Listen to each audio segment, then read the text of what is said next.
In this video, we will be explaining the argument from ignorance and looking at Bill O'Reilly's classic tides go in, tides go out comments.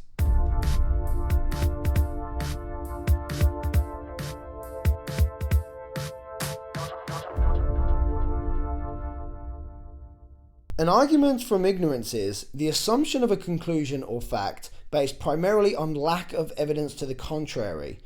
This argument is common in public discourse and preys on the fact that people are uncomfortable with gaps in knowledge. Hence, some people will accept unsubstantiated explanations just to fill these gaps.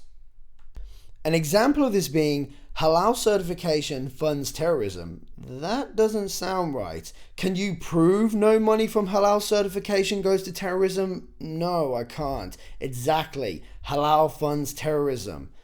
As is painfully obvious here, the fact that someone can't disprove that money from halal certified products went to terrorists is in no way, shape or form evidence to prove that it did. Someone would have to prove money was being funneled from halal certified food to terrorism for that claim to hold any water.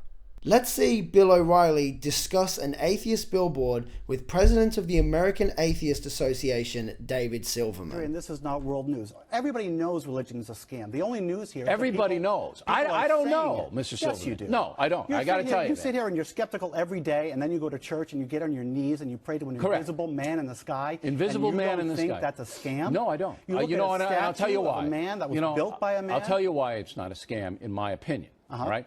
Tide goes in, tide goes out. Never a miscommunication. You can't explain that. You can explain why the tide goes in. Tide goes in, tide goes out. See, the water, the tide comes in and it goes out, Mr. Silverman. Maybe it always comes in on top of Mount Olympus who's making the tides go in and out. No, but you can't explain a scam that. and a myth are the same. You can't myth explain and religion are the same thing. It doesn't matter if I can explain it. It doesn't? That doesn't mean that an invisible magic man in the sky is doing it. And you're free to believe that. But David Silverman attempts to argue that religion is a scam and begins by questioning Bill O'Reilly's skepticism towards his belief in God, or as Silverman says, an invisible man in the sky. O'Reilly's response to this is an attempt to defend his belief by asserting Silverman's inability to explain a particular phenomenon, in this case, movements of the tides. O'Reilly's consecutive use of the phrase, "you can't explain that," demonstrates how he is attempting to shield his own opinion from criticism by highlighting his opponent's inability to prove or disprove a factual claim relative to his position. This allows O'Reilly to remain seemingly justified in his position and insinuates that he is not required to provide evidence or rational argument to defend it, because he has demonstrated that his opponent has been unable to provide an alternate explanation. However, this does not alleviate the burden of proof placed on O'Reilly, as he is making a positive claim in the form of a supernatural entity controlling the tides. Thanks for watching. Subscribe to our channel for weekly videos and be sure to hit the like button if you enjoyed this video.